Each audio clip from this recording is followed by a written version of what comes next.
Hey guys, Dave here, back with another video.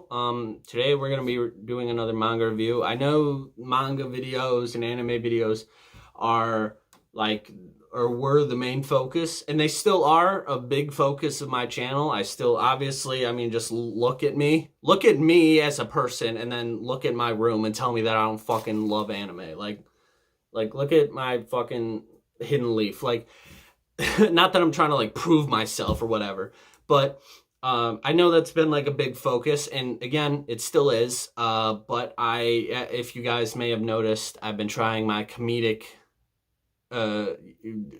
trying to bolster my comedic chops a little bit lately,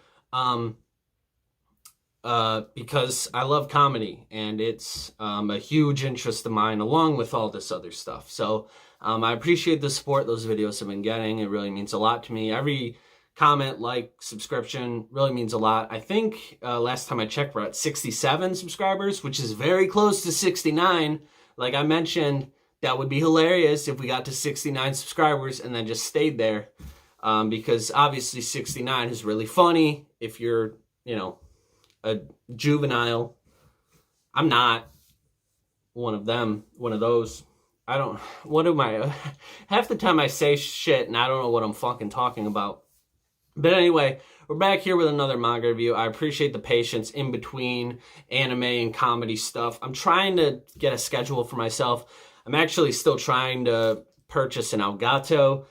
It's, bills and everything. You guys get it. But I want to get into gaming stuff too and play some anime games and share that with you guys. So hopefully all that will happen in due time.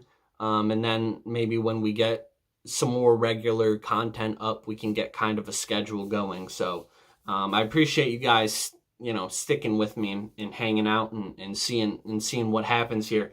But anyway, enough bullshit intro aside, we're going to be reviewing Barrage today. Barrage is a 2-volume manga. Again, I know it's backwards, just fucking roll with it. Barrage is a 2-volume manga, and it's a good read. It's a simple read, a quick read, well, for most people, because it's only 2 volumes. It's a nice self-contained story. For me, it took me a couple weeks to read 2 books because, I don't know, I'm a slow reader, and I'm lazy. But I finally finished it yesterday, and now I'm recording my review of it. I'm also sorry I look like a caveman. I just got out of the shower, and my hair is terrible, and I look terrible, and I am terrible. But here we go. Here's Barrage. All right, so it is self-described on the back here. Fresh from SJ Alpha comes an action-packed reimagining of The Prince and the Pauper. You know, that classic story of 2 kids or 2 people that look the same, and they switch places because it's oh, I'm a dumb old prince and I hate being a prince, and so I want to be poor, I guess. And it's I'm poor, I want to be a prince, and they look the same, so people don't know. I always hate the prince in that story because it's oh, I'm so sick of being rich and powerful. I want to be poor and have to fight for every scrap of food that I have. It's go fuck yourself, dude. But luckily this kind of turns it on its head a little bit. And pretty well, I don't want to spoil anything because I do suggest reading it because it's very fun, very quick read, very kind of a nice little extra piece to have in your collection. You just kind of have those 2 volumes right there, and it's oh yeah, that's that little Barrage story. That's cool. But anyway, so it centers on Astro, who looks a lot like the prince, whose name is Barrage. And they switch places. I won't get into exactly how and what happens there, because slight spoilers. But they switch places, and then Astro, in typical anime fashion, or manga fashion, is given a quest to go do stuff. It's kind of vague a little bit about what specifically he's supposed to do. He just kind of goes off on an adventure and runs into a couple villains that he defeats with the help of Tiamat, who is this guy right here. And he's badass as fuck. He has a cool, like, sword that has, like, not retractable, but, like, a blade that he can shoot out. It reminded me a lot of the blades from Attack on Titan, like, how it's, like, replaceable, you know, and you got your handle and you just kind of click it in and then you have a new blade. It even kind of looks like it. Like, it looks like it's very reminiscent of the blades from Attack on Titan. It looks like a big razor thing. But he can shoot it. He can shoot it out of the handle, and it's sick as fuck. Like, it's like top anime manga weapon, in my opinion. That shit is cool as fuck. He can just shoot a blade at people. That's sick. So they go on an adventure together. They meet some pals. They, you know, fight some bad guys. It's pretty typical in that regard. But Barrage has this cool thing called, and again, it's really hard reading something and not knowing how it's pronounced, but I believe it's called the Ogre, or it's Orgue, is how it's spelled. Ogre. I've just been saying ogre. And it's this thing that, like, goes around his wrist, and it, like, turns into, like, this crazy spear looking thing. Like this is it here. It, like, turns into this crazy spear looking thing, and then later, and this isn't a spoiler because it's on the front cover of the second book, but it turns into a sword later, and it's really cool. It's kind of a cool thing for him to have, and yeah, and he just, like, fucks people up with it. But, and this is kind of not really a problem, but something where they took a trope in a lot of manga and anime and just fucking ran with it. When the main character gets angry, he gets perturbed, and it's because of a very specific reason. Now, what are some examples? Like when a main character's friends get fucked with, or like, when you, like, for example, just to relate to Attack on Titan, because it's on my mind right now. Like, whenever anybody gets near Eren, Mikasa is just, like, right there. Like, nope, not fucking with him, not fucking with my guy. Season 4 is crazy. Like, if you guys watched season 4, I'm sure you have. But, like, I just have been watching it, like, nonstop, and it's, bruh, it's fucking nuts. But anyway, it's like one of those things that just instinctively clicks in their head and is like, oh yeah, I gotta do something about that. And for Astro, it's whenever anybody messes with his family.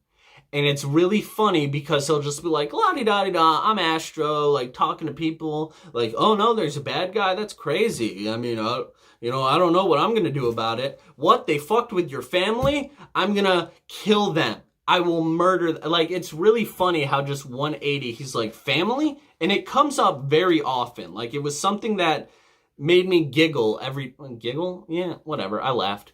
But it kind of made me smirk every time, like, oh, somebody mentioned fucking with a family, he's mad again, he's gonna get angry. He's like, oh, I'm not gonna let you mess with anybody's families, ever. Okay, dude. Oh, okay. You're tough, man, you're really tough. I feel like I haven't said anything yet. But you've got some cool villains, like, is it a spoiler? Again, it's on the cover, so I'm not spoiling anything. You got these guys at the end. This is like the last arc of the book.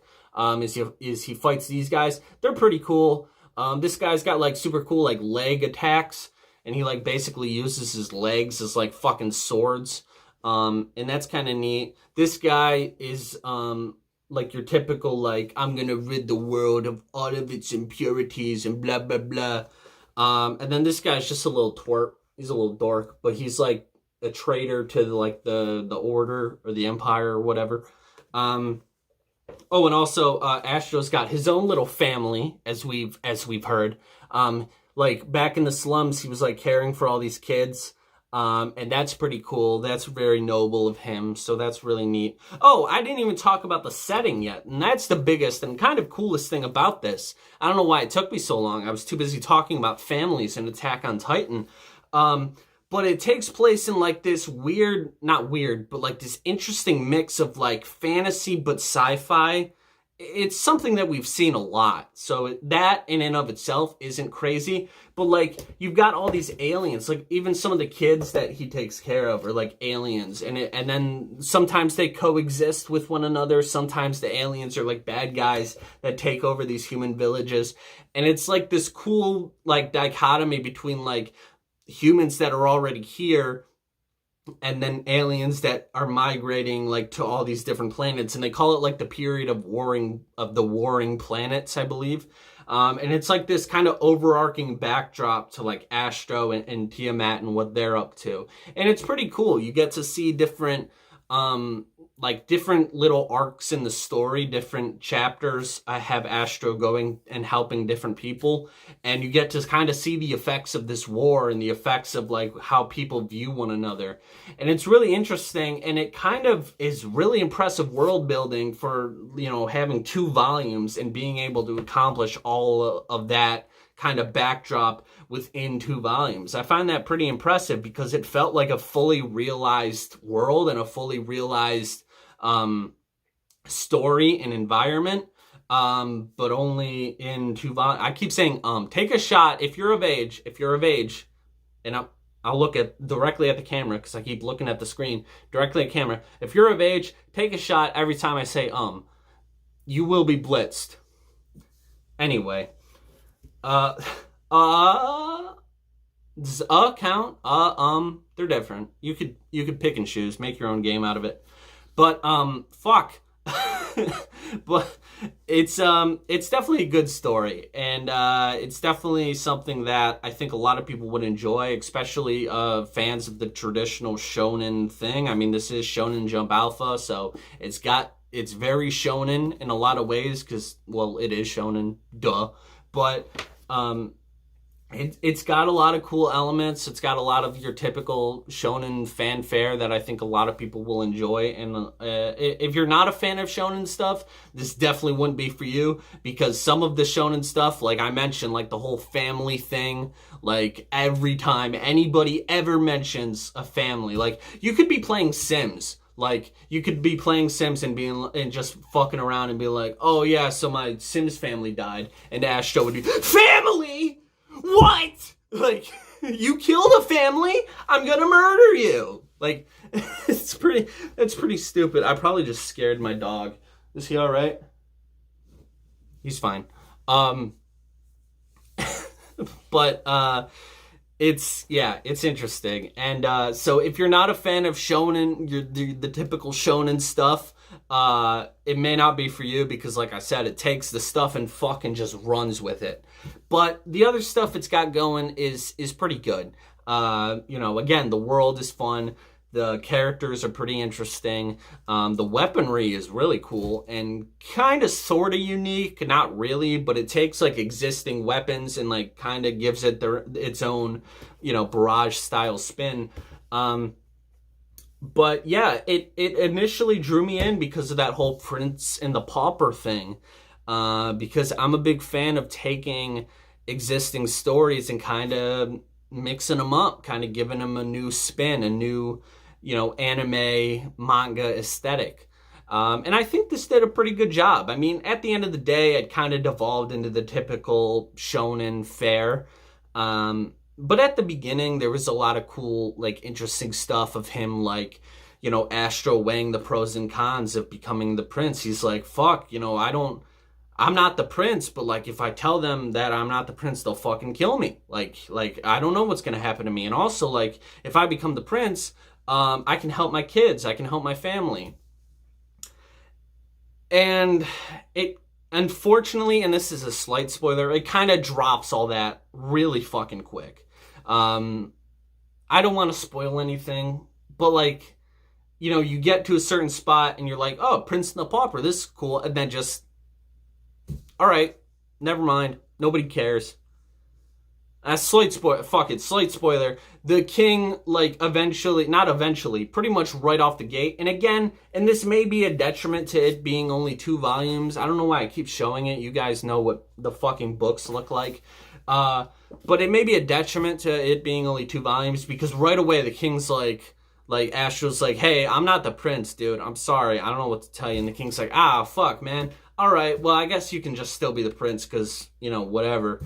My son is dead. Barrage dies pretty quick. And that's all I'll say. I won't spoil the rest of it, but it's like really, it's actually really funny. He's like, hey, be the prince. I don't want to be the prince anymore because I'm a piece of shit. I want to just go and chill with honeys. And then he gets fucking nerfed, like right away.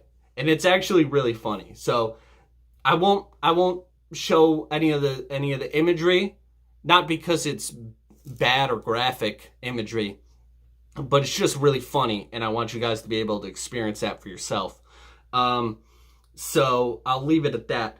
But it's a lot of quick, like, okay, we're here now, we're doing this. Okay, you're not the prince, now you are. Like, fuck it, I don't care, you're the prince. Bop, bop, bop, bop, bop, you know?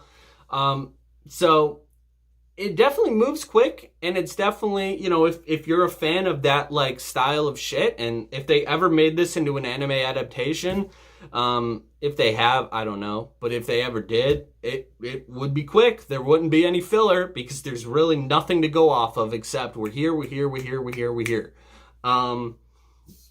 So that's kind of cool.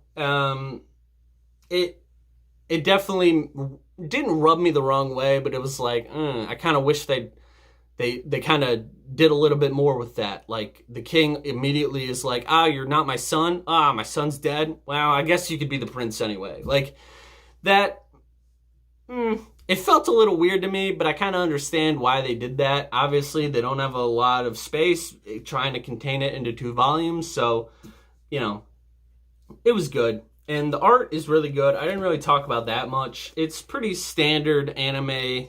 I keep saying anime, but it's really not an anime. It's pretty standard. I'll show you stuff from the first one because I don't want to spoil anything. But it's a pretty standard fare. Nothing too crazy.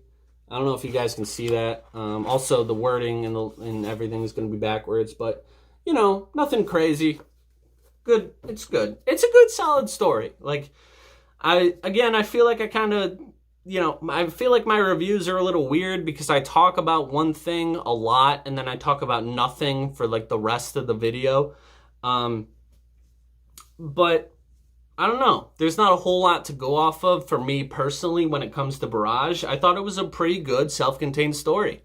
I don't usually grade my reviews, but if I had to, I would say it's pretty middle of the road, pretty solid 5-6 out of 10, which is not a bad grade. I know in school if you got a 50 or a 60%, that would be bad, but in my thought process, it's like middle of the road. It's like pretty good, not bad, but not super great. Like, you know, solid 5, possibly a 6. Or wait, this way, because this would be up. So 5-6 out of 10, like pretty solid, good story. So I would definitely recommend it, especially if you can find it cheap. It's definitely a manga that you can finish. It's not like One Piece where you're going to have 80 billion fucking volumes to get through. You know, if you want a full, complete manga for your collection, you could definitely do a lot worse than Barrage. So yeah, I'll show you guys the books one more time. These are what they look like. If you see them in your local anime store or at a bookstore or whatever, I definitely would recommend it. I definitely enjoyed it. There were some issues and some kind of like, that's kind of dumb moments, but overall, I think it was a good story and a good manga. So that's pretty much it. I have other stuff in the works, other stuff that I'm thinking of, both comedy and manga stuff. I'm working on trying to finish up Samurai 8 so I can review that. But that's 5 volumes, and if it took me a couple weeks to do 2, I don't even want to know how long it took to do 5. But I am really enjoying Samurai 8, so it probably won't take as long for me to finish that. Hopefully, fingers crossed. But that's probably going to be my next review. If there's anything you guys want me to review or think I should check out, let me know in the comments below. I would be more than happy to do that. And I just want to say again, a big thank you to the support I've been getting. I gained like 6 subscribers, I think since my last video, or maybe the one before that. But it's really nice to wake up and see a new like or a new comment or a new subscription. It really helps me start my day, and it really is very nice, and it really just makes me feel like super great about myself, and just like it helps me want to do this more because I love doing this, and I would do this if I had 0 subscribers or 1,000,000 subscribers. But just the fact that there is some growth, like some tangible growth from where I started, really means a lot to me. So I appreciate that a lot. If you guys are interested, I also post on TikTok semi-regularly, at Dave Mollahan. And on Instagram at Dave Mollahan. I don't really use that a whole lot, honestly. I just post memes. But yeah, if you guys are interested, I'm on those platforms as well. Thank you guys again so very much for watching, and I will see you in the next video. Pieces. Why did I say that? Reese's Pieces? I don't fucking know.